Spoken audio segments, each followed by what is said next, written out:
जय श्री राम।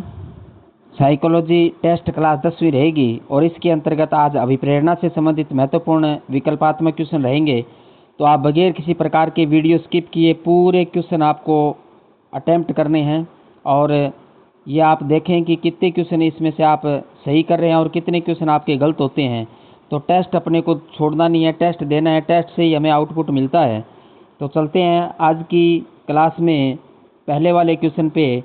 पहले वाले क्वेश्चन पे चलने से पहले आप सभी से निवेदन रहेगा, यदि आपने चैनल को सब्सक्राइब नहीं किया है तो चैनल को सब्सक्राइब कर लेवें और बेल आइकन को दबा लेवें ताकि नए आने वाली वीडियो का नोटिफिकेशन आपको तुरंत मिलते रहें और आप नई क्लास का आपको तुरंत फ़ायदा हो सके, आप लाभ उठा सकें।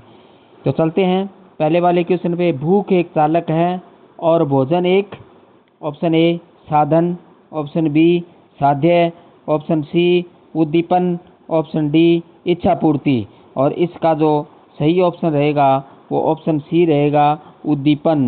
यानी भूख एक चालक और भोजन एक क्या है, उद्दीपन है, क्योंकि भोजन उद्दीपन का काम करता है। तो इस पहले वाले का सी ऑप्शन सही होगा। दूसरे वाले क्वेश्चन पे अपने चलते हैं। अभिप्रेरणा प्रदान करने में कौन महत्वपूर्ण भूमिका निभाता है? अभिप्रेरणा प्रदान करने में कौन महत्वपूर्ण भूमिका निभाता है? ऑप्शन ए शिक्षक, ऑप्शन बी माता पिता, ऑप्शन सी सहपाठी, ऑप्शन डी नेता। और इसका जो सही ऑप्शन होगा वो ऑप्शन ए होगा, शिक्षक निभाता है। यानी अभिप्रेरणा प्रदान करने में कौन महत्वपूर्ण भूमिका निभाता है? शिक्षक निभाता है। तो ऑप्शन ए इसका सही रहेगा दूसरे वाले का। इसके बाद नेक्स्ट क्वेश्चन नंबर तीसरे पे चलते हैं। तीसरा क्वेश्चन है, संप्रेषण से आशय है। संप्रेषण से आशय है। ऑप्शन ए मनोरंजन, ऑप्शन बी विचारों का आदान प्रदान, ऑप्शन सी इच्छा पूर्ति और ऑप्शन डी उपरोक्त तीनों। और इसका जो सही ऑप्शन होगा वो ऑप्शन बी होगा, विचारों का आदान प्रदान।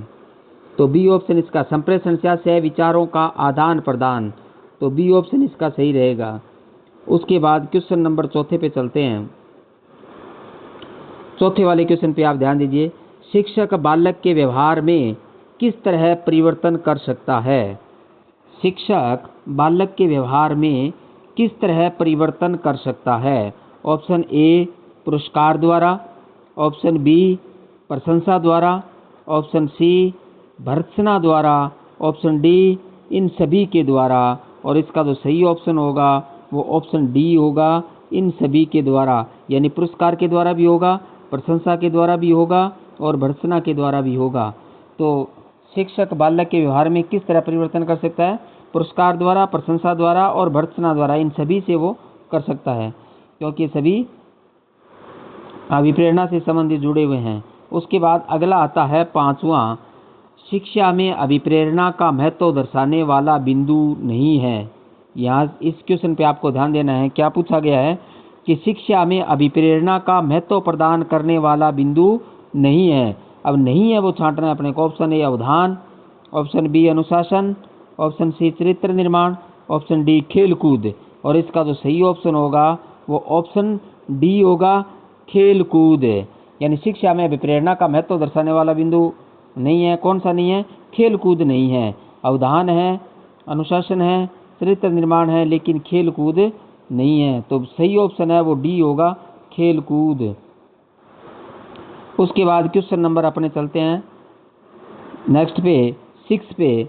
छठा देखिए, अभिप्रेरणा का निम्न में से कौन सा सिद्धांत नहीं है? अभिप्रेरणा का निम्न में से कौन सा सिद्धांत नहीं है? ऑप्शन ए मूल्य प्रत्याशा सिद्धांत, ऑप्शन बी थोरनडाइक का सिद्धांत, ऑप्शन सी मनोविश्लेषणात्मक सिद्धांत, ऑप्शन डी प्रेरक स्थिरता का सिद्धांत है। और इसका जो सही ऑप्शन होगा वो ऑप्शन बी होगा, थोरनडाइक का सिद्धांत है। यानी अभिप्रेरणा का निम्न में से कौन सा सिद्धांत नहीं है? थोरनडाइक का सिद्धांत नहीं है। मूल्य प्रत्याशा सिद्धांत है, मनोविश्लेषणात्मक सिद्धांत भी है और प्रेरक स्थिरता का सिद्धांत भी है, लेकिन थोरनडाइक का सिद्धांत नहीं है। तो इसका ऑप्शन बी सही होगा। उसके बाद नेक्स्ट क्वेश्चन 7 पे चलते हैं। किसी ज्ञान को प्रथम सीढ़ी माना जाता है। किसी ज्ञान को प्रथम सीढ़ी माना जाता है? ऑप्शन ए संवेदना, ऑप्शन बी विद्यालय, ऑप्शन सी शिक्षण, ऑप्शन डी अभिप्रेरणा। और इसका जो सही ऑप्शन होगा वो ऑप्शन ए होगा, संवेदना होगा। तो किसी ज्ञान को प्रथम सीढ़ी माना जाता है क्या? संवेदना को माना जाता है, क्योंकि विद्यालय भी बाद का है, शिक्षण भी बाद का है और अभिप्रेरणा भी बाद का है, लेकिन संवेदना प्रथम सीढ़ी माना जाता है। उसके बाद क्वेश्चन नंबर 8वें पे चलते हैं। लेविन के अनुसार व्यवहार व्यक्ति तथा वातावरण का कार्य है, यह किस सिद्धांत से संबंधित है? लेविन के अनुसार व्यवहार व्यक्ति तथा वातावरण का कार्य है, यह किस सिद्धांत के से संबंधित हैं? ऑप्शन ए शैक्षिक सिद्धांत, ऑप्शन बी क्षेत्रीय सिद्धांत, ऑप्शन सी शारीरिक सिद्धांत, ऑप्शन डी उद्दीपन अनुक्रिया का सिद्धांत। और इसका जो सही ऑप्शन होगा वो ऑप्शन बी होगा, क्षेत्रीय सिद्धांत। यानी लेविन के अनुसार व्यवहार व्यक्ति तथा वातावरण का कार्य है, किस सिद्धांत से संबंधित है? क्षेत्रीय सिद्धांत से संबंधित हैं। तो ऑप्शन बी इसका सही होगा, 8वें का क्षेत्रीय सिद्धांत। उसके बाद क्वेश्चन नंबर 9वें पे चलते हैं। 9वें वाले पे ध्यान दीजिए। मैं पुस्तक पढ़ना पसंद करता हूँ क्योंकि पुस्तक पढ़ने से मुझे आनंद मिलता है, यह किस प्रकार की अभिप्रेरणा है?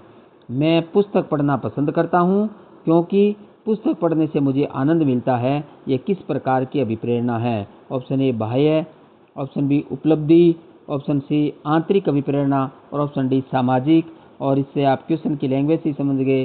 सही ऑप्शन है वो क्वेश्चन सी है, आंतरिक अभिप्रेरणा है। तो सी ऑप्शन इसका सही होगा। उसके बाद क्वेश्चन नंबर अपने चलते हैं 10 पे। 10वें वाले पे ध्यान दीजिए। प्रेरक के वर्गीकरण में निम्नलिखित में से कौन सा सही नहीं है? प्रेरक के वर्गीकरण में निम्नलिखित में से कौन सा सही नहीं है? ऑप्शन ए व्यक्तिगत, ऑप्शन बी सामाजिक, ऑप्शन सी मनोवैज्ञानिक, ऑप्शन डी स्वाभाविक। और इसका जो सही ऑप्शन होगा वो ऑप्शन ए होगा, व्यक्तिगत। तो प्रेरक वर्गीकरण में निम्नलिखित में से कौन सा सही नहीं है? व्यक्तिगत सही नहीं है, सामाजिक सही है, मनोवैज्ञानिक सही है और स्वाभाविक सही है, लेकिन व्यक्तिगत सही नहीं है। ऑप्शन ए इसका सही होगा, ए ऑप्शन अपने को करना है। उसके बाद क्वेश्चन नंबर आता है 11वां। अभिप्रेरणा से संबंधित व्यवहार का लक्षण है। अभिप्रेरणा से संबंधित व्यवहार का लक्षण है। ऑप्शन ए उत्सुकता, ऑप्शन बी दिवास्वप्न, ऑप्शन सी मनन शक्ति, ऑप्शन डी कुशासन। और इसका जो सही ऑप्शन होगा वो ऑप्शन ए होगा, उत्सुकता। यानी अभिप्रेरणा से संबंधित व्यवहार का लक्षण क्या है? उत्सुकता है। ऑप्शन ए इसका सही होगा। उसके बाद क्वेश्चन नंबर 12वें पे चलते हैं। 12वां स्वधारणा अभिप्रेरक है। स्वधारणा अभिप्रेरक है। ऑप्शन ए सामाजिक, ऑप्शन बी चेतनापूर्ण आंतरिक धारणा, ऑप्शन सी बाह्य, ऑप्शन डी व्यक्तिगत। और इसका जो सही ऑप्शन होगा वो ऑप्शन बी होगा, चेतनापूर्ण आंतरिक धारणा। क्या होगा? चेतनापूर्ण आंतरिक धारणा होगा, बी ऑप्शन इसका सही होगा। उसके बाद क्वेश्चन नंबर 13 चलता है। 13वां स्वाभाविक प्रेरक है। स्वाभाविक प्रेरक है। ऑप्शन ए दंड, ऑप्शन बी पुरस्कार, ऑप्शन सी अनुकरण, ऑप्शन डी प्रशंसा। और इसका जो सही ऑप्शन होगा वो ऑप्शन सी होगा, अनुकरण। यानी स्वाभाविक प्रेरक क्या है? अनुकरण है। दंड स्वाभाविक नहीं है, पुरस्कार भी स्वाभाविक नहीं है, प्रशंसा भी स्वाभाविक नहीं है। तो अनुकरण क्या है? ये स्वाभाविक है, क्योंकि स्वभाव में होता है। तो अनुकरण है वो सही इसका होगा, ऑप्शन सी सही होगा। क्वेश्चन नंबर 14 पे चलते हैं अपने। 14 वाले पे ध्यान दीजिए। अभिप्रेरणा को प्रभावित करने वाले कारक हैं। अभिप्रेरणा को प्रभावित करने वाले कारक हैं। ऑप्शन ए आवश्यकताएं, ऑप्शन बी आकांक्षा स्तर एवं रुचि, ऑप्शन सी संवेगात्मक स्थिति, ऑप्शन डी उपयुक्त सभी। और इसका जो सही ऑप्शन होगा वो ऑप्शन डी होगा, उपयुक्त सभी। क्योंकि अभिप्रेरणा को प्रभावित करने वाले कारक कौन से? आवश्यकताएं भी हैं, आकांक्षा स्तर और रुचि भी प्रभावित करती हैं और संवेगात्मक स्थिति भी प्रभावित करती है। तो इसलिए ऑप्शन डी सही होगा, उपयुक्त सभी वाला, क्योंकि ये सभी प्रभावित करती हैं। उसके बाद क्वेश्चन नंबर 15 पे आप ध्यान दीजिए। वह कारक जो व्यक्ति को कार्य करने के लिए उत्साह बढ़ाता है या घटाता है कहलाता है। वह कारक जो व्यक्ति को कार्य करने के लिए उत्साह बढ़ाता या घटाता है कहलाता है। ऑप्शन ए अधिगम, ऑप्शन बी स्वधारणा, ऑप्शन सी अभिप्रेरणा, ऑप्शन डी कोई नहीं। और इसका जो सही ऑप्शन होगा वो ऑप्शन सी होगा, अभिप्रेरणा। तो वह कारक जो व्यक्ति को कार्य करने के लिए उत्साह बढ़ाता या घटाता है कहलाता है क्या करना है? अभिप्रेरणा कहलाता है।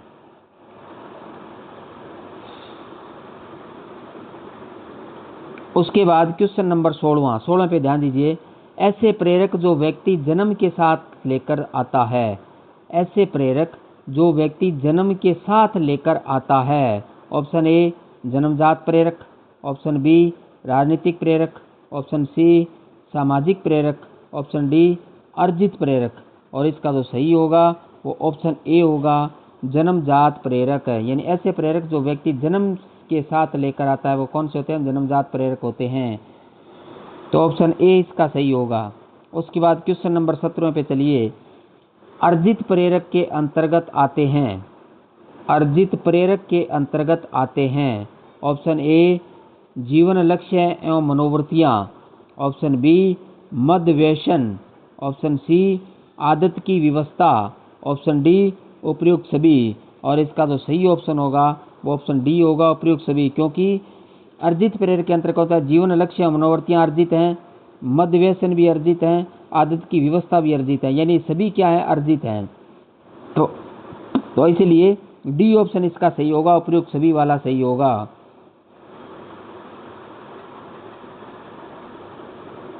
क्वेश्चन नंबर 18 पे चलते हैं। कौन सा प्रेरक अर्जित प्रेरक नहीं है? कौन सा प्रेरक अर्जित प्रेरक नहीं है? ऑप्शन ए मद व्यसन, ऑप्शन बी आदत की व्यवस्था, ऑप्शन सी आकांक्षा स्तर, ऑप्शन डी क्रोध। और इसका जो सही ऑप्शन होगा वो ऑप्शन डी होगा। कौन सा होगा? क्रोध होगा। क्योंकि मद व्यसन अर्जित है, आदत की व्यवस्था अर्जित है, आकांक्षा स्तर भी अर्जित है, लेकिन क्रोध अर्जित नहीं है क्योंकि ये जन्मजात है। जो क्रोध है वो जन्मजात होता है। तो डी इसका सही होगा। उसके बाद आगे क्वेश्चन आता है 19वां पे देखिए। विद्यालय में पुरस्कार के लाभ हैं, विद्यालय में पुरस्कार के लाभ हैं। ऑप्शन ए आनंद प्राप्ति, ऑप्शन बी मनोबल की वृद्धि, ऑप्शन सी आत्मविश्वास, ऑप्शन डी उपयुक्त सभी। और इसका जो सही ऑप्शन होगा वो ऑप्शन डी होगा, उपयुक्त सभी। क्योंकि विद्यालय में पुरस्कार के लाभ क्या है? आनंद प्राप्ति भी होती है, मनोबल की वृद्धि भी होती है और आत्मविश्वास भी बढ़ता है। तो इसलिए सभी होगा, ऑप्शन डी इसका सही होगा। क्योंकि सभी ऐसा विद्यालय में पुरस्कार के लाभ हैं। उसके बाद क्वेश्चन नंबर 20 पे चलते हैं। अपने 20वें वाले पे ध्यान दीजिए। अभिप्रेरणा अधिगम का सर्वोत्तम राजमार्ग है, यह कथन किसका है? अभिप्रेरणा अधिगम का सर्वोत्तम राजमार्ग है, यह कथन किसका है? Option a Guilford, option B Skinner, option c Good और ऑप्शन डी बर्नार्ड। और इसका जो सही ऑप्शन होगा वो ऑप्शन बी होगा, स्किनर। तो स्किनर ने ये कोटेशन दी थी, यानी अभिप्रेरणा अधिगम का सर्वोत्तम राजमार्ग है, यह कथन किसका है? स्किनर का है। तो ऑप्शन बी इसका सही होगा 20वें का।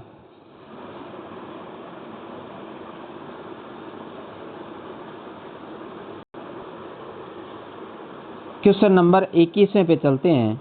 21वें पे आप ध्यान दीजिए। Question number 21। निम्न में से जो अभिप्रेरणा का लक्षण नहीं है वह है, निम्न में से जो अभिप्रेरणा का लक्षण नहीं है वह है। ऑप्शन ए चिंता, ऑप्शन बी एकाग्रता, ऑप्शन सी उत्सुकता, ऑप्शन डी गतिशीलता। और इसका जो सही ऑप्शन होगा वो ऑप्शन ए होगा, चिंता। तो निम्न में से अभिप्रेरणा का लक्षण कौन नहीं है? चिंता अभिप्रेरणा का लक्षण नहीं है। एकाग्रता है, उत्सुकता है, गतिशीलता ये तीनों हैं, लेकिन चिंता नहीं है। तो सही ऑप्शन इसका क्या होगा? ए ऑप्शन इसका सही होगा। उसके बाद क्वेश्चन नंबर 22 पे चलते हैं। अपने 22 वाले पे ध्यान दीजिए। प्यास एक तरह की ऑप्शन ए जैविक आवश्यकता है, ऑप्शन बी अर्जित आवश्यकता है, ऑप्शन सी विशेष आवश्यकता है, ऑप्शन डी सामान्य आवश्यकता है। और इसका जो सही ऑप्शन होगा वो ऑप्शन ए होगा, जैविक आवश्यकता है। प्यास एक तरह की क्या है? जैविक आवश्यकता है। तो क्वेश्चन इसका ऑप्शन है वो ए सही होगा। उसके बाद क्वेश्चन नंबर 23 पे चलते हैं। 23 वाले क्वेश्चन पे आप ध्यान दीजिए। निम्न में से कौन से क्रम का उपयोग एक अच्छा अध्यापक नहीं करेगा? निम्न में से कौन से क्रम का उपयोग एक अच्छा अध्यापक नहीं करेगा? ऑप्शन ए निर्देशन, ऑप्शन बी प्रताड़ना, ऑप्शन डी परामर्श, ऑप्शन सी परामर्श और ऑप्शन डी प्रोत्साहन। और इसका तो सही ऑप्शन होगा, आप इसमें तो पहचान ही लिया आपने, बी वाला नहीं करेगा प्रताड़ना। तो निम्न में से कौन सा उपयोग एक अच्छा अध्यापक नहीं करेगा? प्रताड़ने वाला का एक अच्छा अध्यापक का उपयोग नहीं करता है। तो बी ऑप्शन इसका सही होगा। क्वेश्चन नंबर 24 पे आप ध्यान दीजिए, मैकलेलैंड का योगदान किस क्षेत्र में सर्वाधिक है? मैकलेलैंड का योगदान किस क्षेत्र में सर्वाधिक है? ऑप्शन ए संबंध की आवश्यकता, ऑप्शन बी आत्मसम्मान अभिप्रेरणा, ऑप्शन सी उपलब्धि अभिप्रेरणा, ऑप्शन डी शक्ति अभिप्रेरणा। और इसका जो सही ऑप्शन होगा वो ऑप्शन सी होगा, उपलब्धि अभिप्रेरणा। यानी मैकलेलैंड का योगदान किस क्षेत्र में सर्वाधिक है? उपलब्धि अभिप्रेरणा में सर्वाधिक है। तो ऑप्शन सी इसका सही होगा। उसके बाद क्वेश्चन नंबर 25 पे चलते हैं अपने। 25वें पे ध्यान दीजिए, मूल प्रवृत्ति अभिप्रेरणा सिद्धांत के प्रवर्तक हैं। मूल प्रवृत्ति अभिप्रेरणा सिद्धांत के प्रवर्तक हैं। ऑप्शन ए फ्राइड व Jung, option b Kurt Lewin, option c McDougall, option d Skinner. और इसका जो सही ऑप्शन है वो ऑप्शन सी है, मैकडूगल हैं। तो मूल प्रवृत्ति अभिप्रेरणा सिद्धांत के प्रवर्तक कौन है? मैकडूगल हैं। मूल प्रवृत्ति अभिप्रेरणा सिद्धांत के प्रवर्तक मैकडूगल हैं। उसके बाद क्वेश्चन नंबर 26, मोटिवेशन शब्द की उत्पत्ति किस भाषा से हुई है? मोटिवेशन शब्द की उत्पत्ति किस भाषा से हुई है? Option a French, option b German, option c Latin, option d Urdu. और इसका जो सही ऑप्शन होगा वो ऑप्शन सी होगा, लैटिन होगा। तो मोटिवेशन शब्द की उत्पत्ति किस भाषा से हुई है? लैटिन भाषा से हुई है। तो इसका सी ऑप्शन है वो सही होगा। उसके बाद क्वेश्चन नंबर 27 पे चलते हैं। 27 वाले पे ध्यान दीजिए, ऐसा कौन सा अभिप्रेरणा सिद्धांत है जो संकल्प शक्ति पर बल देता है? ऐसा कौन सा अभिप्रेरणा सिद्धांत है जो संकल्प शक्ति पर बल देता है? ऑप्शन ए ऐच्छिक सिद्धांत, ऑप्शन बी क्षेत्रीय सिद्धांत, ऑप्शन सी शारीरिक सिद्धांत, ऑप्शन डी सभी। और इसका जो सही ऑप्शन होगा वो ऑप्शन ए होगा, ऐच्छिक सिद्धांत है। क्या होगा? ऑप्शन ए इसका सही होगा, ऐच्छिक सिद्धांत है। तो ऐसा कौन सा अभिप्रेरणा सिद्धांत है जो संकल्प शक्ति पर बल देता है? ऐच्छिक सिद्धांत देता है। ए ऑप्शन इसका सही होगा। क्वेश्चन नंबर 28 पे चलते हैं। 28 वाले पे ध्यान दीजिए, निम्न में से अभिप्रेरणा का कौन सा स्रोत है? निम्न में से अभिप्रेरणा का कौन सा स्रोत है? ऑप्शन ए आवश्यकता, ऑप्शन बी चालक, ऑप्शन सी उद्दीपन, ऑप्शन डी उपयुक्त सभी। और इसका जो सही है वो ऑप्शन डी सही है, उपयुक्त सभी है। क्योंकि आवश्यकता भी है अभिप्रेरणा का स्रोत, चालक भी अभिप्रेरणा का स्रोत है और उद्दीपन भी अभिप्रेरणा का स्रोत है। तो आवश्यकता, चालक, उद्दीपन तीनों ही अभिप्रेरणा के स्रोत हैं, इसलिए डी ऑप्शन इसका सही होगा, उपयुक्त सभी। इसके बाद क्वेश्चन नंबर 29 पे चलते हैं अपने। 29 वाले पे ध्यान दीजिए, किस विद्वान ने प्रेरक कारकों का वर्गीकरण जन्मजात एवं अर्जित किया? किस विद्वान ने प्रेरक कारकों का वर्गीकरण जन्मजात एवं अर्जित किया? Option a Maslow, option b Thomson, option c Garrett, option d Gates. और इसका जो सही ऑप्शन है वो है मैस्लो। तो ए ऑप्शन इसका सही होगा, मैस्लो। किस विद्वान ने प्रेरकों का वर्गीकरण जन्मजात एवं अर्जित किया? मैस्लो ने किया था। मैस्लो दो प्रकार से मानता है, जन्मजात और अर्जित। जन्मजात भी मानता है और अर्जित मानता है, दो के बारे में मानता है। तो ऑप्शन ए इसका सही होगा।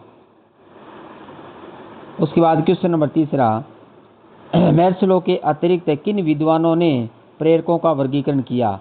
मैस्लो के अतिरिक्त किन विद्वानों ने प्रेरकों का वर्गीकरण किया? ऑप्शन ए गैरेट व Thomson, option B Skinner, option D Woodworth, option D Hagford. और इसमें जो सही ऑप्शन होगा वो ऑप्शन ए होगा, गैरेट व थॉमसन ने किया था। तो मैस्लो के अतिरिक्त किसने किया? गैरेट ने किया था और थॉमसन, दोनों ने इन्होंने किया था। तो ऑप्शन ए इसका सही होगा। उसके बाद नेक्स्ट क्वेश्चन नंबर 31 पे चलते हैं अपने। 31वें वाले क्वेश्चन पे आप ध्यान दीजिए। क्वेश्चन नंबर 31 है, दंड एवं प्रतियोगिता के माध्यम से उत्पन्न अभिप्रेरणा का प्रकार। दंड एवं प्रतियोगिता के माध्यम से उत्पन्न अभिप्रेरणा का प्रकार है। ऑप्शन ए आंतरिक, ऑप्शन बी बाह्य, ऑप्शन सी ए बी दोनों, ऑप्शन डी कोई नहीं। और इसका जो सही ऑप्शन होगा वो ऑप्शन बी होगा, बाह्य। यानी दंड एवं प्रतियोगिता के माध्यम से उत्पन्न अभिप्रेरणा का प्रकार क्या है? बाहरी प्रेरणा है। ये बाह्य प्रेरणा मान्यता है, क्योंकि दंड और प्रतियोगिता दोनों बाहरी तरफ से प्रभावित करते हैं, तो ये बाह्य प्रेरणा के अंतर्गत आती हैं। उसके बाद क्वेश्चन नंबर 32 पे चलिए। 32वें वाले क्वेश्चन पे आप ध्यान दीजिए। अभिप्रेरणा कोई विशेष आंतरिक कारण या दशा है, यह कथन किसका है? अभिप्रेरणा कोई विशेष आंतरिक कारण या दशा है, यह कथन किसका है? Option a Gates, option b McDonald, option c Blair, option d Guilford. और इसका जो सही ऑप्शन होगा वो ऑप्शन डी होगा, गिलफोर्ड होगा। तो अभिप्रेरणा कोई विशेष आंतरिक कारण या दशा है, यह कथन किसका है? गिलफोर्ड का है। उसके बाद क्वेश्चन नंबर 33 पे चलते हैं अपने। 33 वाले पे ध्यान दीजिए। अधिगम आधारित प्रक्रिया में अभिप्रेरणा क्रिया तथा पुनर्बलन निहित है, कथन है। अधिगम आधारित प्रक्रिया में अभिप्रेरणा क्रिया तथा पुनर्बलन निहित है, यह कथन है। Option a Sorenson, option B Skinner, option c Good, option d Johnson. और इसका जो सही ऑप्शन होगा वो ऑप्शन ए होगा, सोरेनसन होगा। यानी अधिगम आधारित प्रक्रिया में अभिप्रेरणा क्रिया तथा पुनर्बलन निहित है, यह कथन किसका? सोरेनसन का है। ये कथन याद कर लेना, बहुत बार ये पूछे जाते हैं एग्जाम के अंतर्गत। क्वेश्चन नंबर 34वां। शक्ति अभिप्रेरणा का मापन किया जाता है। शक्ति अभिप्रेरणा का मापन किया जाता है। CAT, option b TAT, option d DAT, option d BAT। और इसका जो सही ऑप्शन होगा वो ऑप्शन बी होगा, TAT, थेमेटिक एप्रिसिएशन टेस्ट से मापा जाता है। तो शक्ति अभिप्रेरणा का मापन किससे किया जाता है? TAT से किया जाता है, थेमेटिक एप्रिसिएशन टेस्ट से किया जाता है। तो ऑप्शन बी इसका सही होगा, TAT। उसके बाद क्वेश्चन नंबर 35 पे चलते हैं अपने। प्रेरक व्यवहार को ऑप्शन ए दिशा प्रदान करते हैं, ऑप्शन बी पूर्ण करते हैं, ऑप्शन सी सक्रिय बनाते हैं, ऑप्शन डी कोई नहीं। और इसका जो सही ऑप्शन होगा वो ऑप्शन ए होगा, दिशा प्रदान करते हैं। तो प्रेरक व्यवहार को क्या करते हैं? दिशा प्रदान करते हैं। उसके बाद आगे नेक्स्ट क्वेश्चन नंबर 36 पे चलते हैं। 36 वाले पे ध्यान दीजिए। किस अभिप्रेरणा को बाह्य अभिप्रेरणा भी कहते हैं? किस अभिप्रेरणा को बाह्य अभिप्रेरणा भी कहते हैं? ऑप्शन ए सकारात्मक अभिप्रेरणा, ऑप्शन बी नकारात्मक अभिप्रेरणा, ऑप्शन सी जन्मजात अभिप्रेरणा, और ऑप्शन डी कोई नहीं। और इसका जो सही ऑप्शन होगा वो ऑप्शन बी होगा, नकारात्मक अभिप्रेरणा। यानी किस अभिप्रेरणा को बाह्य अभिप्रेरणा भी कहते हैं? किसको कहते हैं? नकारात्मक अभिप्रेरणा को बाहरी अभिप्रेरणा भी कहते हैं। सकारात्मक प्रेरणा को नहीं कहते हैं, जन्मजात प्रेरणा को नहीं कहते हैं, कोई नहीं होगा नहीं। तो नकारात्मक प्रेरणा बी ऑप्शन इसका सही होगा। उसके बाद क्वेश्चन नंबर 37 आता है। 37 पे ध्यान दीजिए। प्राथमिक कक्षा के विद्यार्थियों को अभिप्रेरणा प्रदान करने हेतु उत्तम उपाय है। प्राथमिक कक्षा के विद्यार्थियों को अभिप्रेरणा प्रदान करने हेतु उत्तम उपाय है। ऑप्शन ए निंदा, ऑप्शन बी पुरस्कार। और इसका जो सही ऑप्शन होगा वो ऑप्शन बी होगा, पुरस्कार होगा। क्या होगा? पुरस्कार होगा। तो प्राथमिक कक्षा विद्यार्थियों को प्रेरणा प्रदान करने हेतु तो उपाय क्या होगा? पुरस्कार होगा। उसके बाद क्वेश्चन नंबर 34 पे चलते हैं अपने। 38 पे सॉरी, क्वेश्चन नंबर 38 पे 38 पे चलते हैं। कौन सा अभिप्रेरणा का प्रभाव अधिगम को प्रभावित बनाता है? कौन सा अभिप्रेरणा का प्रभाव अधिगम को प्रभावित बनाता है? ऑप्शन ए व्यवहार को निर्देशित करता है, ऑप्शन बी सीखने में गुणात्मक वृद्धि करता है, ऑप्शन सी सीखने की गति बढ़ाता है, ऑप्शन डी उपयुक्त सभी। और इसका जो सही ऑप्शन होगा वो ऑप्शन डी होगा, उपयुक्त सभी। क्योंकि व्यवहार को निर्देशित करता है, सीखने में गुणात्मक वृद्धि करता है और सीखने की गति बढ़ाता है। तो कौन सा अभिप्रेरणा का प्रभाव अधिगम को प्रभावी बनाता है? व्यवहार को निर्देशित करता है, सीखने में गुणात्मक वृद्धि करता है और सीखने में गति बढ़ाता है। तो ऑप्शन डी इसका सही होगा। उसके बाद क्वेश्चन नंबर चलते हैं अपने 39 पे। 39वें वाले क्वेश्चन पे ध्यान दीजिए। दशाएं जो कार्य करने को प्रेरित करती हैं उन्हें कहते हैं।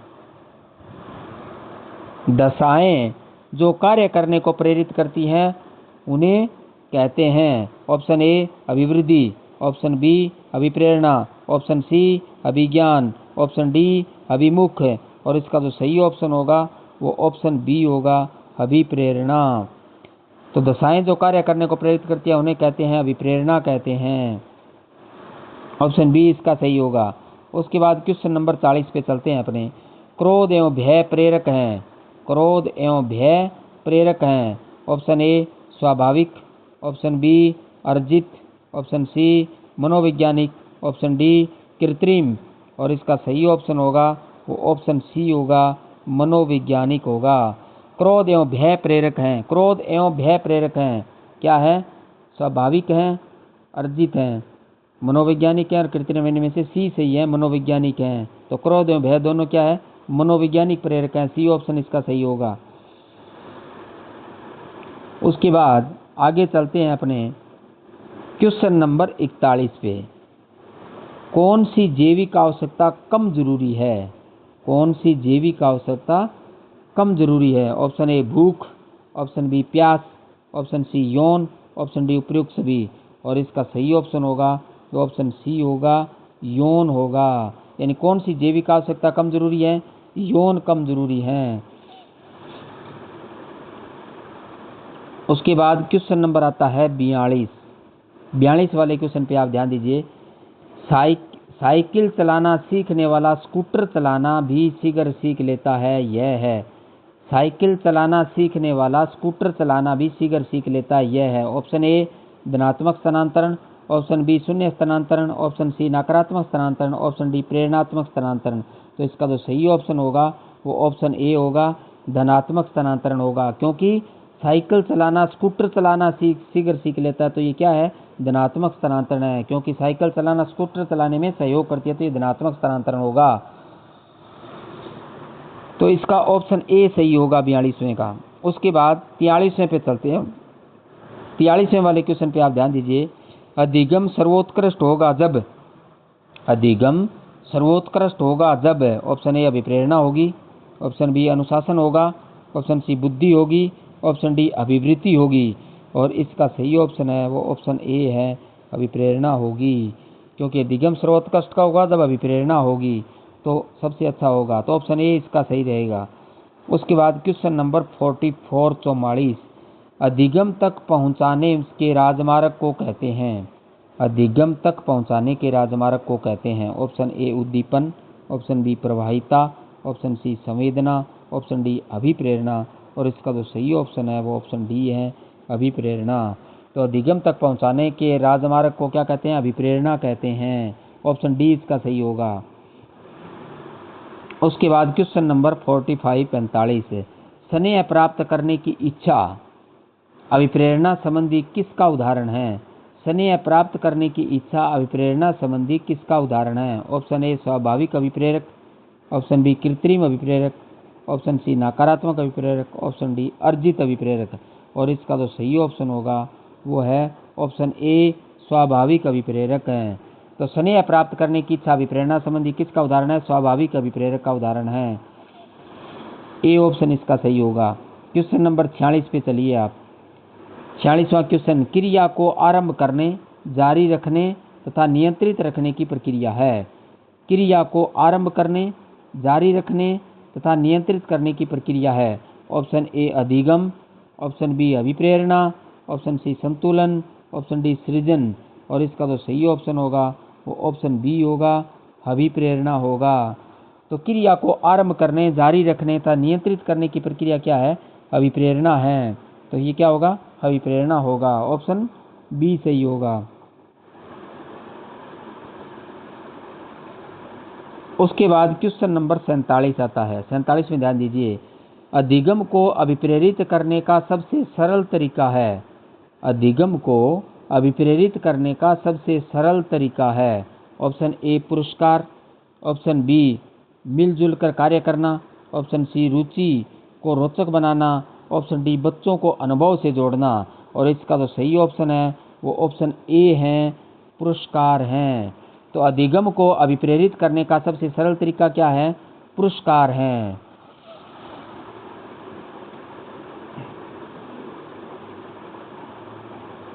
क्वेश्चन नंबर 48 पहले न समझ आने वाली अवधारणा कुछ वर्षों बाद आसानी से समझ में आ जाना किसका परिणाम है? पहले न समझ आने वाली अवधारणा कुछ वर्षों बाद आसानी से समझ में आ जाना किसका परिणाम है? ऑप्शन ए अभ्यास, ऑप्शन बी संयोग, ऑप्शन सी परिपक्वता, ऑप्शन डी अधिक प्रयास। और इसका जो सही ऑप्शन होगा वो ऑप्शन सी होगा, परिपक्वता होगा। तो पहले न समझ आने वाली अवधारणा कुछ वर्षों बाद आसानी से समझ में आ जाना किसका परिणाम है? परिपक्वता का परिणाम है। तो ऑप्शन सी इसका सही होगा। उसके बाद क्वेश्चन नंबर 49 पे चलते हैं अपने। उपलब्धि अभिप्रेरणा पर कार्य किया है। उपलब्धि अभिप्रेरणा पर कार्य किया है। ऑप्शन ए फ्रायड एवं जंग ने, ऑप्शन बी मैकलैंड एवं एटकिंसन ने, ऑप्शन सी मेर्सलो एवं मैकडूगल ने, ऑप्शन डी मिलर एवं डॉलर ने। और इसका जो सही ऑप्शन होगा वो ऑप्शन बी होगा, मैकलेलैंड एवं एटकिंसन ने काम किया है। उपलब्धि अभिप्रेरणा पर कार्य किसने किया? मैकलेलैंड एवं एटकिंसन ने किया था। तो बी ऑप्शन इसका सही होगा। क्वेश्चन नंबर 50वें पे चलते हैं अपने। 50वें वाले क्वेश्चन पे आप ध्यान दीजिए। प्रेरणा का महत्व बनाए रखने हेतु शिक्षक को कौन सा कार्य नहीं करना चाहिए? प्रेरणा का महत्व बनाए रखने हेतु शिक्षक को कौन सा कार्य नहीं करना चाहिए? ऑप्शन ए लक्ष्य स्पष्ट करना, ऑप्शन बी सामाजिक कार्यों में भाग लेने का अवसर देना, ऑप्शन सी इनामों का प्रलोभन देकर प्रतिस्पर्धा पैदा करना, ऑप्शन डी सफलता के अवसर देना। और इसका जो सही ऑप्शन होगा वो ऑप्शन सी होगा, यानी इनामों का प्रलोभन देकर प्रतिस्पर्धा पैदा करना।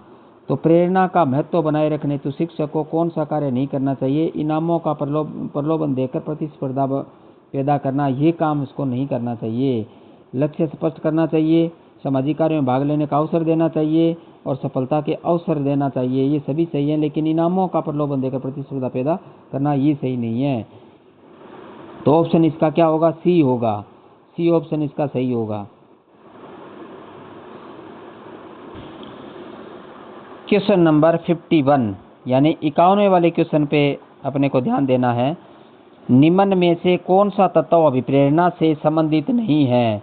निम्न में से कौन सा तत्व अभिप्रेरणा से संबंधित नहीं है? ऑप्शन ए मूल प्रवृत्ति, ऑप्शन बी प्रेरणा, ऑप्शन सी अंतर्द्वंद्व, ऑप्शन डी आवश्यकता। और इसका जो सही ऑप्शन होगा वो डी होगा, आवश्यकता। तो निम्न में से कौन सा तत्व अभिप्रेरणा से संबंधित नहीं है? आवश्यकता अभिप्रेरणा से संबंधित नहीं है। उसके बाद नेक्स्ट क्वेश्चन नंबर 52 पे चलते हैं अपने। 52वें पे चलते हैं। 52वें वाले पे ध्यान दीजिए। अभिप्रेरणा के संदर्भ में प्यास है। अभिप्रेरणा के संदर्भ में प्यास है। ऑप्शन ए आवश्यकता, ऑप्शन बी प्रवृत्ति, ऑप्शन सी अंतर्द्वंद्व, ऑप्शन डी मूल प्रवृत्ति। और इसका जो सही ऑप्शन होगा वो ऑप्शन डी होगा, मूल प्रवृत्ति होगा। तो प्रेरणा के संदर्भ में प्यास क्या है? मूल प्रवृत्ति है। उसके बाद आगे नेक्स्ट क्वेश्चन नंबर 53 पे चलते हैं, यानी 53वें क्वेश्चन पे आप ध्यान दीजिए। कौन सी स्थिति अभिप्रेरित शिक्षण का संकेतक मानी जाती है? कौन सी स्थिति अभिप्रेरित शिक्षण का संकेतक मानी जाती है? ऑप्शन ए विद्यार्थियों द्वारा प्रश्न पूछना, ऑप्शन बी कक्षा में एकदम शांति, ऑप्शन सी अधिकतम उपस्थिति, ऑप्शन डी शिक्षक द्वारा उपचारात्मक कार्य। और इसका जो सही ऑप्शन होगा वो ऑप्शन ए होगा, विद्यार्थियों द्वारा प्रश्न पूछना। क्या होगा? विद्यार्थियों द्वारा प्रश्न पूछना। उसके बाद क्वेश्चन नंबर 54 पे चलते हैं अपने। क्वेश्चन नंबर 54 54 ध्यान दीजिए। उपलब्धि अभिप्रेरक के संबंध में सही कथन है। उपलब्धि अभिप्रेरक के संबंध में सही कथन है। ऑप्शन ए जीवित रहने के लिए आवश्यक है, ऑप्शन बी क्षमता की संतुष्टि महत्वपूर्ण होने पर विकास प्रेरक कहलाता है, ऑप्शन सी प्रतियोगिता पर बल देने पर सामाजिक अभिप्रेरक कहलाता है, और ऑप्शन डी उपयुक्त सभी। और इसका जो सही ऑप्शन होगा वो उपयुक्त सभी होगा, यानी तीनों सही हैं। ऑप्शन ए जीवित रहने के लिए आवश्यक है, ऑप्शन बी क्षमता की संतुष्टि महत्वपूर्ण होने पर विकास प्रेरक कहलाता है, ऑप्शन सी प्रतियोगिता पर बल देने पर सामाजिक अभिप्रेरक कहलाता है। तो उपरोक्त सभी सही होगा इसका, यानी उसका ऑप्शन क्या होगा? डी होगा। और डी क्या है? उपरोक्त सभी। तो उपरोक्त सभी वाला क्वेश्चन जो ऑप्शन है वो इसका सही होगा, क्योंकि तीनों ही होंगे। ये प्रेरक संबंध में सही कथन है। उसके बाद नेक्स्ट अपने क्वेश्चन नंबर 55 पे चलते हैं, 55 पे। अभिप्रेरणा की व्याख्या जन्मजात मूल प्रवृत्तियों के आधार पर किसने की?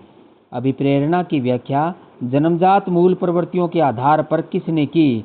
ऑप्शन ए मैकडूगल ने, ऑप्शन बी कर्ट लेविन ने, ऑप्शन सी फ्रायड ने, ऑप्शन डी स्किनर ने। और इसका जो सही ऑप्शन होगा वो ऑप्शन ए होगा, मैकडूगल ने की थी। तो अभिप्रेरणा की व्याख्या जन्मजात मूल प्रवृत्तियों के आधार पर किसने की? मैकडूगल ने की थी। ऑप्शन ए इसका सही होगा। उसके बाद नेक्स्ट चलते हैं 56 क्वेश्चन पे 56वें पे निम्नलिखित में कौन सा जन्मजात प्रेरक नहीं है? निम्नलिखित में से कौन सा जन्मजात प्रेरक नहीं है? ऑप्शन ए भूख, ऑप्शन बी प्यास, ऑप्शन सी आदत, ऑप्शन डी नींद। और इसका सही ऑप्शन आप पकड़ गए, क्योंकि ये तो सीधा स्पष्ट ही पड़ा है। कौन सा सी सही है? आदत है, क्योंकि ये अर्जित है। और जन्मजात कौन से हैं? भूख जन्मजात है, प्यास जन्मजात है और नींद जन्मजात है। तो इसका जो सही ऑप्शन होगा वो सी होगा, आदत होगा। आदत जन्मजात नहीं है, ये अर्जित है। उसके बाद आगे क्वेश्चन नंबर चलते हैं अपने 57 पे, 57वें पे चलते हैं अपने। 57वें वाले ध्यान दीजिए। बाह्य अभिप्रेरणा में सम्मिलित किया जाएगा, बाह्य अभिप्रेरणा में सम्मिलित किया जाएगा प्रशंसा व दोषारोपण, प्रतिष्ठितता, पुरस्कार एवं दंड, परिणाम का ज्ञान। तो इसमें अपने को क्या करना है? ये 1 नंबर, 2 नंबर, 3 नंबर और ये 4 नंबर। तो प्रशंसा, पहले में प्रशंसा और दोषारोपण, दूसरे में प्रतिष्ठितता, तीसरे में पुरस्कार एवं दंड, चौथे में परिणाम का ज्ञान। और इसका ऑप्शन अपने को देखना है कौन सा सही है। ए में 1 व 3, बी में 1, 2, 3, सी में केवल 2 और डी में सभी। और इसका तो सही ऑप्शन क्या होगा? सभी सही होगा, क्योंकि ये सभी आते हैं। क्या है? बाह्य अभिप्रेरणा में सम्मिलित किया जाएगा। किसको? प्रशंसा एवं दोषारोपण बाह्य अभिप्रेरणा में सम्मिलित किया जाएगा, तो एक भी आएगा। दूसरे में क्या है? प्रतिष्ठितता, ये भी आएगा, क्योंकि ये भी अर्जित है। तीसरे में पुरस्कार एवं दंड, ये भी क्या है? बाह्य अभिप्रेरणा है। पुरस्कार और दंड बाहरी रूप से ही दिए जाते हैं। चौथा है परिणाम का ज्ञान, ये भी बाहरी प्रेरणा है। तो ये सभी रहेंगे।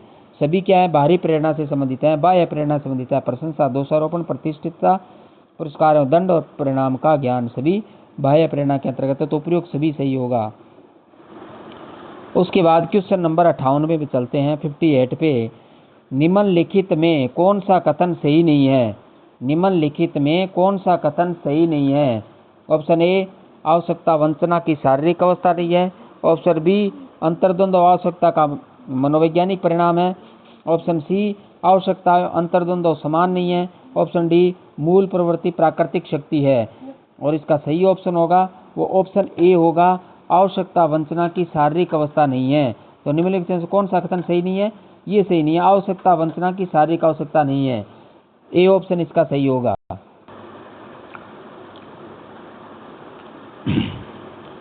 क्वेश्चन नंबर 59 पे चलते हैं अपने, 59वें पे ध्यान दीजिए आप।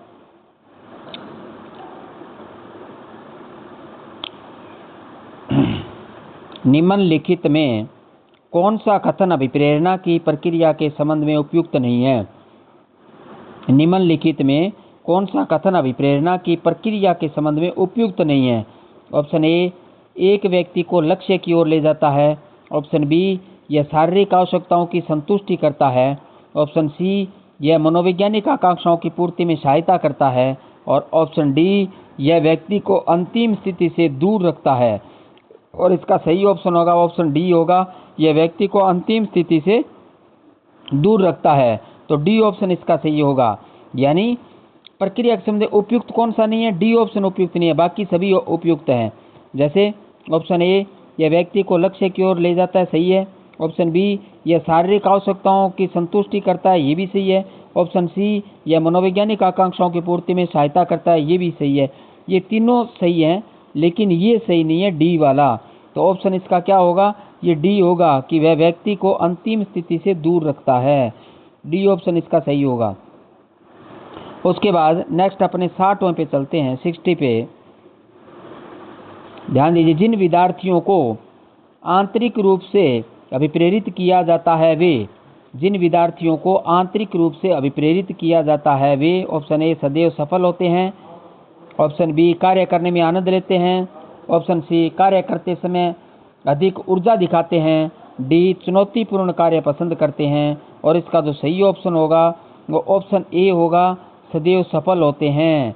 जिन विद्यार्थियों को आंतरिक रूप से प्रेरित किया जाता है तो वे क्या होते हैं? सदैव सफल होते हैं। ए ऑप्शन इसका सही होगा।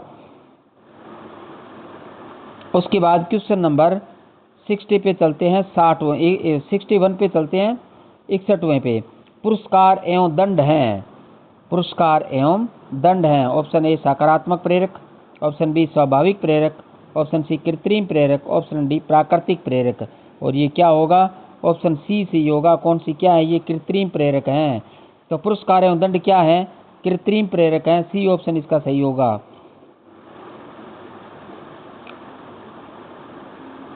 क्वेश्चन नंबर 62 पे चलते हैं अपने। निम्नलिखित में से कौन सा एक अभिप्रेरित शिक्षण का संकेत होता है?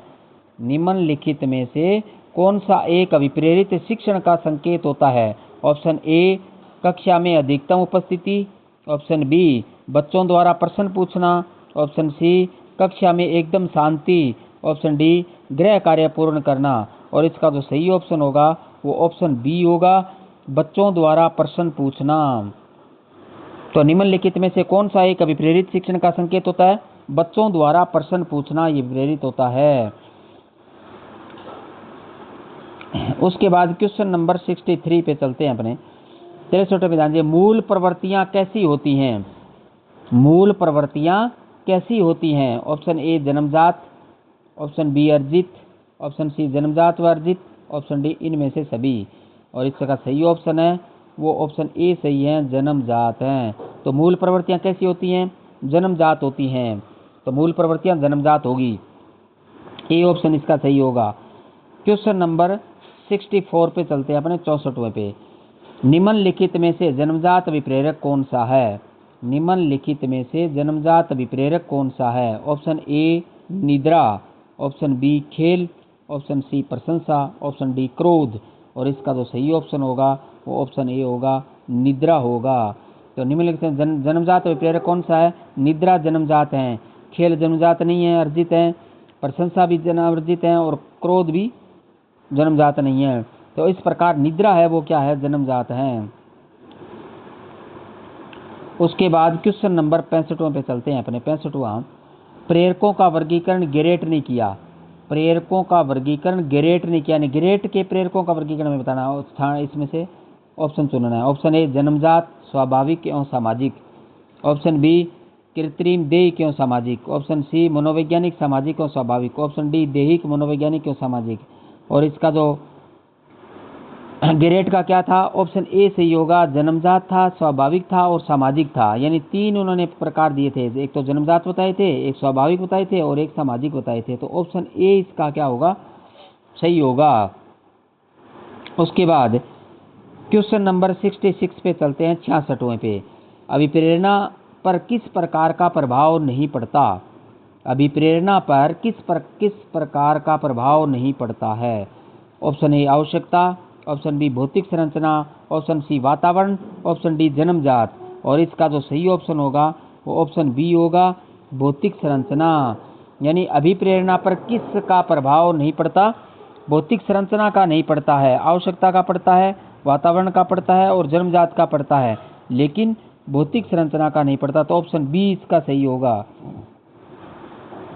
इसके बाद क्वेश्चन नंबर 67 यानी 67वां, गिलफोर्ड के अनुसार संवेगों का प्रकार नहीं है। गिलफोर्ड के अनुसार संवेगों का प्रकार नहीं है। ऑप्शन ए प्राथमिक, ऑप्शन बी द्वितीय, ऑप्शन सी नवीन, ऑप्शन डी कृत्रिम। और इसका जो सही ऑप्शन होगा वो ऑप्शन सी होगा, नवीन होगा। तो गिलफोर्ड के अनुसार संवेगों का प्रकार नहीं है, क्या है? नवीन नहीं है। प्राथमिक हैं, द्वितीयक हैं, कृत्रिम है, ये सभी हैं, लेकिन नवीन नहीं है। ये ऑप्शन सी इसका सही होगा। उसके बाद क्वेश्चन नंबर आता है 68 निम्नलिखित में से जन्मजात विप्रेरक नहीं है। निम्नलिखित में से जन्मजात विप्रेरक नहीं है। ऑप्शन ए प्यास, ऑप्शन बी निद्रा, ऑप्शन सी भूख, ऑप्शन डी रुचि। और इसका जो सही ऑप्शन है वो ऑप्शन डी होगा, रुचि होगा। तो निम्नलिखित में से जन्मजात विप्रेरक नहीं है, कौन सा नहीं है? रुचि नहीं है। प्यास जन्मजात है, निद्रा जन्मजात है और भूख जन्मजात हैं। ये सभी क्या हैं? जन्मजात हैं। ये जन्म से ही अपने को प्राप्त होती हैं, लेकिन रुचि है वो नहीं होती है, रुचि अर्जित होता है, ये जन्मजात नहीं है। तो ऑप्शन इसका लास्ट वाला सही होगा, डी। क्वेश्चन नंबर 69 निम्नलिखित में से जन्मजात हैं। निम्नलिखित में से जन्मजात है, जन्मजात निकालना है। ऑप्शन ए प्रेरणा, ऑप्शन बी रुचि, ऑप्शन सी अभिप्रेरणा, ऑप्शन डी अभिवृत्ति। और इसका जो सही ऑप्शन होगा वो ऑप्शन सी होगा, अभिप्रेरणा। तो जन्मजात कौन सा नहीं है? अभिप्रेरणा नहीं है। प्रेरणा जन्मजात है, रुचि जन्मजात, ये अपने जन्मजात हैं, और अभिवृत्ति जन्मजात हैं, लेकिन अभिप्रेरणा जन्मजात है, ये नहीं है सभी। निम्नलिखित में से जन्मजात हैं, प्रेरणा नहीं है, रुचि नहीं है और अभिवृत्ति नहीं है, लेकिन अभिप्रेरणा जन्मजात हैं। ऑप्शन सी सही होगा इसका। क्वेश्चन नंबर 70 किसी व्यक्ति को सामाजिक दृष्टि से स्वीकृत कार्य करने हेतु कौन सी प्रेरणा प्रेरित करती है? किसी व्यक्ति को सामाजिक दृष्टि से स्वीकृत कार्य करने हेतु कौन सी प्रेरणा प्रेरित करती है? ऑप्शन ए उपलब्धि प्रेरक, ऑप्शन बी आक्रोश प्रेरक, ऑप्शन सी शक्ति प्रेरक, ऑप्शन डी स्वीकृति प्रेरक। और इसका जो सही ऑप्शन होगा वो ऑप्शन डी होगा, स्वीकृति प्रेरक करती हैं। कौन सा करती हैं? स्वीकृति प्रेरक। तो डी ऑप्शन इसका सही होगा। उसके बाद क्वेश्चन नंबर 71 पे चलते हैं, 71वें पे। तो 71वें वाले क्वेश्चन पे आप ध्यान दीजिए। प्रेरक वे शारीरिक एवं मनोवैज्ञानिक दशाएं हैं जो व्यक्ति को कार्य करने के लिए प्रेरित करती हैं। यह परिभाषा किसकी है? प्रेरक वे शारीरिक एवं मनोवैज्ञानिक दशाएं हैं जो व्यक्ति को कार्य करने के लिए प्रेरित करती हैं। यह परिभाषा किसकी है? Option a Shaffer, option b Gates एवं अन्य, ऑप्शन सी ब्लेयर एवं अन्य, ऑप्शन डी मर्सेल। और इसका जो सही ऑप्शन होगा ऑप्शन बी होगा, गेट्स एवं अन्य की हैं। तो गेट्स एवं अन्य ने ये कोटेशन दी थी, बी ऑप्शन इसका सही होगा। उसके बाद क्वेश्चन नंबर 72 यानी 72वां आता है। अभिप्रेरणा पर किस कारक का प्रभाव नहीं पड़ता? अभिप्रेरणा पर किस कारक का प्रभाव नहीं पड़ता? ऑप्शन ए आवश्यकता, ऑप्शन बी भौतिक संरचना, ऑप्शन सी वातावरण, ऑप्शन डी जन्मजात। और इसमें से सही ऑप्शन होगा वो ऑप्शन बी होगा, भौतिक संरचना। तो अभिप्रेरणा पर किस कारक का प्रभाव नहीं पड़ता? भौतिक संरचना का प्रभाव नहीं पड़ता। आवश्यकता का पड़ता है, वातावरण का पड़ता है और जन्मजात का पड़ता है, लेकिन भौतिक संरचना का नहीं पड़ता। तो सही ऑप्शन इसका बी होगा, भौतिक संरचना। उसके बाद क्वेश्चन नंबर 73 पे चलते हैं, 73 पे। निम्न में से कौन सी जन्मजात या आंतरिक अभिप्रेरणा नहीं है? निम्न में से कौन सी जन्मजात या आंतरिक अभिप्रेरणा नहीं है? ऑप्शन ए भूख, ऑप्शन बी प्यास, ऑप्शन सी उपलब्धि की आवश्यकता, ऑप्शन डी यौन या काम। और इसका जो सही ऑप्शन है वो ऑप्शन सी है, उपलब्धि की आवश्यकता। तो निम्न में से कौन सी जन्मजात या आंतरिक अभिप्रेरणा नहीं है? उपलब्धि की आवश्यकता आंतरिक एवं जन्मजात अभिप्रेरणा नहीं है। भूख जन्मजात यांत्रिक है, प्यास जन्मजात यांत्रिक है, यौन या काम जन्मजात यांत्रिक है, लेकिन उपलब्धि की आवश्यकता नहीं है। सी ऑप्शन इसका सही होगा। उसके बाद क्वेश्चन नंबर 74 पे चलते हैं, 74 पे। अभिप्रेरणा से संबंधित सही क्रम है। अभिप्रेरणा से संबंधित सही क्रम है। ऑप्शन ए प्रणोद आवश्यकता प्रोत्साहन, बी प्रोत्साहन आवश्यकता प्रणोद, सी आवश्यकता प्रणोद प्रोत्साहन, डी आवश्यकता प्रोत्साहन और प्रणोद। और इसका जो सही ऑप्शन होगा वो ऑप्शन सी होगा। पहले आवश्यकता होती है, ये प्रणोद होता है, उसके बाद प्रोत्साहन मिलता है। तो इस प्रकार आवश्यकता, प्रणोद और प्रोत्साहन सही है। ऑप्शन ये सी का क्रम सही रहेगा। अभिप्रेरणा से संबंधित सही क्रम कौन सा है? आवश्यकता, प्रणोद और प्रोत्साहन। तो पहले क्या होती है? आवश्यकता होती है। जैसे भोजन की आवश्यकता हुई तो प्रणोद क्या होगा? भूख होगी। और फिर क्या? भोजन मिलेगा तो वो अपने को प्रोत्साहन देता है। तो इस प्रकार आवश्यकता, प्रणोद और प्रोत्साहन सही ऑप्शन रहेगा। उसके बाद क्वेश्चन नंबर 75 75। किशोरावस्था में हड्डियों में अधिक वृद्धि होती है। किशोरावस्था में हड्डियों में अधिक वृद्धि होती है। तो ऑप्शन ए भुजाओं और टांगों की, ऑप्शन बी केवल कुल्लों की, ऑप्शन सी चेहरे की हड्डियों की, ऑप्शन डी चेहरे, भुजाओं और टांगों की। और इसका जो सही ऑप्शन होगा वो ऑप्शन ए होगा, भुजाओं और टांगों की। तो किशोरावस्था में हड्डियों में अधिक वृद्धि होती है। किस में होती है? भुजाओं और टांगों की सबसे ज़्यादा होती है। किशोरावस्था के अंतर्गत भुजाएं सबसे ज़्यादा बढ़ती है और टांगें सबसे ज़्यादा बढ़ती है।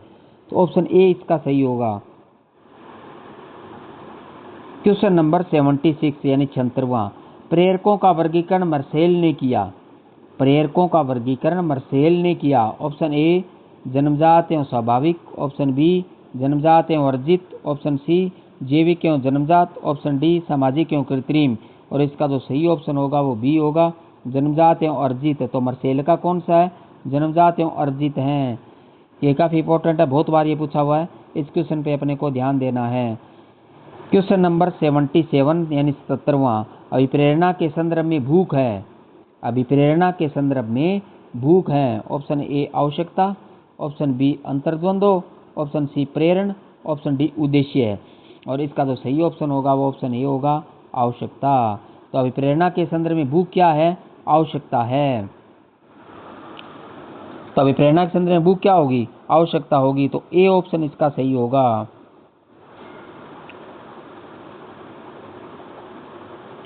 क्वेश्चन नंबर 78 सीखने की प्रक्रिया में अभिप्रेरणा।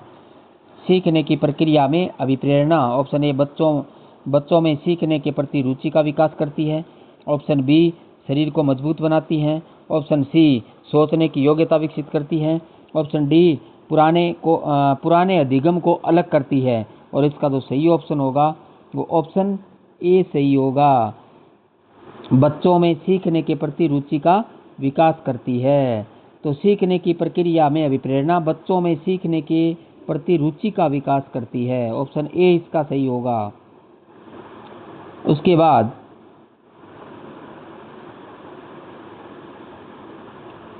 क्वेश्चन नंबर 79, निम्न में से कौन सा उदाहरण अभिप्रेरणा का परिणाम नहीं है? निम्न में से कौन सा उदाहरण अभिप्रेरणा का परिणाम नहीं है?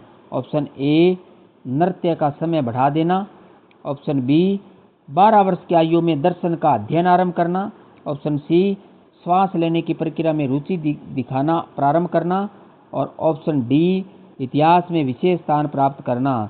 और इसका जो सही ऑप्शन है वो ऑप्शन सी सही है, श्वास लेने की प्रक्रिया में रुचि दिखाना प्रारंभ करना। तो निम्न में से कौन सा उदाहरण अभिप्रेरणा का परिणाम नहीं है? सी वाला परिणाम नहीं है, श्वास लेने की प्रक्रिया में रुचि दिखाना प्रारंभ करना ये नहीं है। नृत्य का समय बढ़ाना है, 12 वर्ष की आयु में दर्शन का अध्ययन आरंभ करना ये भी है, और इतिहास में विशेष स्थान प्राप्त करना ये भी है, लेकिन सी वाला नहीं है। तो सी ऑप्शन इसका सही होगा। अपने को कौन सा ऑप्शन सही करना है? सी सही होगा। उसके बाद आगे नेक्स्ट क्वेश्चन पे अपने चलते हैं। क्वेश्चन नंबर है 80वां। 80 वाले क्वेश्चन पे ध्यान दीजिए। प्रेरणा का स्रोत निम्नलिखित में से कौन सा नहीं है? प्रेरणा का स्रोत निम्नलिखित में से कौन सा नहीं है? ऑप्शन ए आदत, ऑप्शन बी चालक, ऑप्शन सी प्रेरक, ऑप्शन डी उद्दीपन। और इसका जो सही ऑप्शन होगा वो ऑप्शन ए होगा, आदत। तो प्रेरणा का स्रोत निम्नलिखित में से कौन सा नहीं है? आदत नहीं है। चालक हैं, प्रेरक हैं, उद्दीपन है, ये सभी प्रेरणा के स्रोत हैं, लेकिन आदत नहीं है। आदत प्रेरणा का स्रोत नहीं होता। चालक होता है, प्रेरक होता है और उद्दीपन होता है। ए ऑप्शन इसका सही होगा।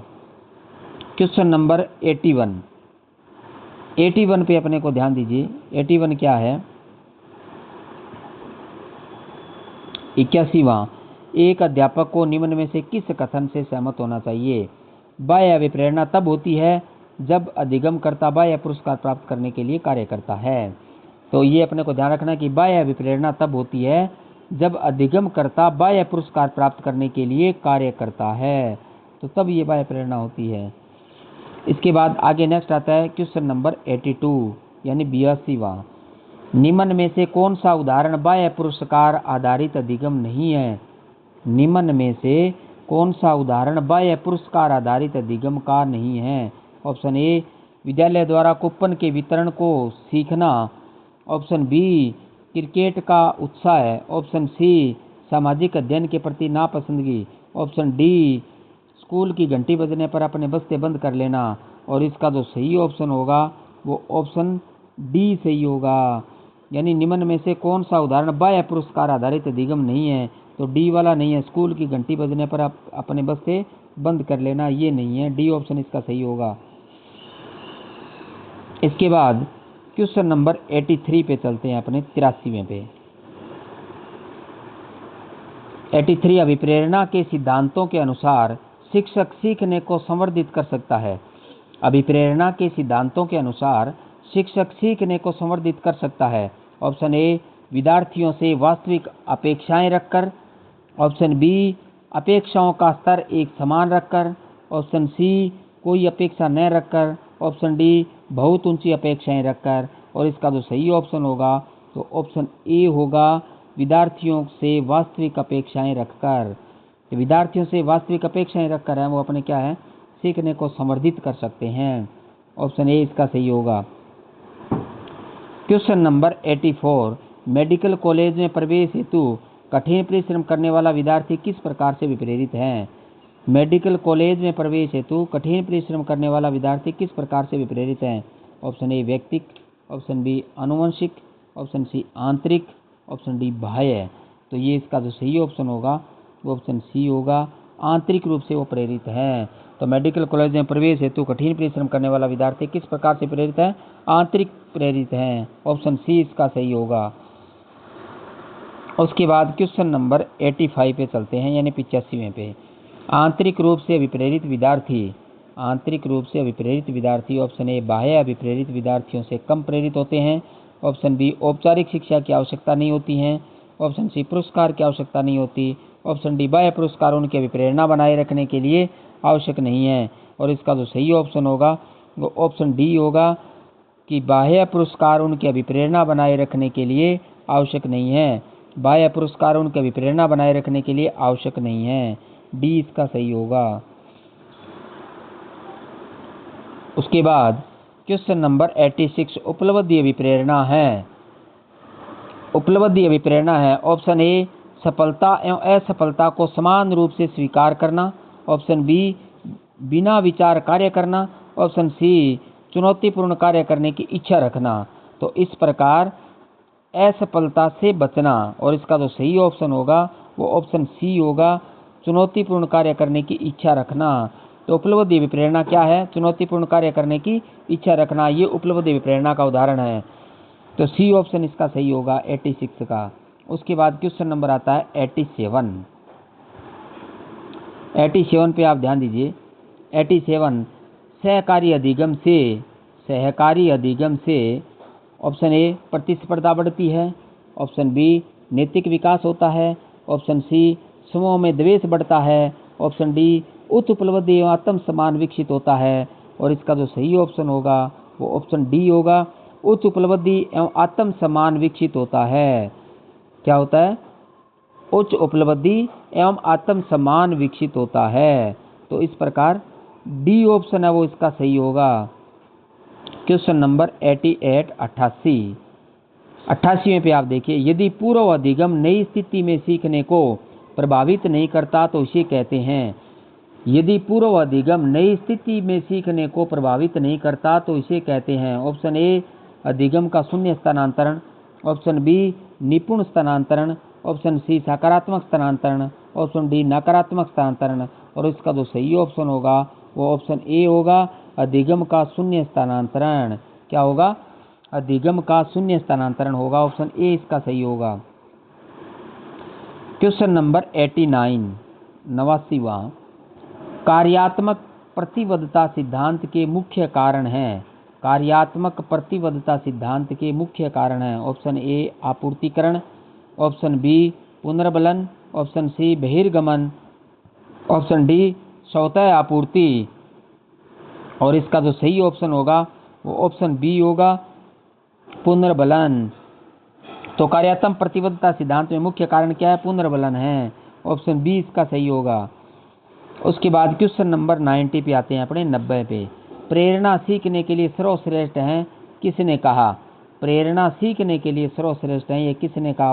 Option a Watson. Option B Skinner. Option d Crow and Crow. Option c Crow and Crow. Option d Thorndike. और इसका जो सही ऑप्शन होगा वो ऑप्शन बी होगा, स्किनर होगा। तो प्रेरणा सीखने के लिए सर्वश्रेष्ठ है किसने कहा? स्किनर ने कहा था। तो बी ऑप्शन इसका सही होगा।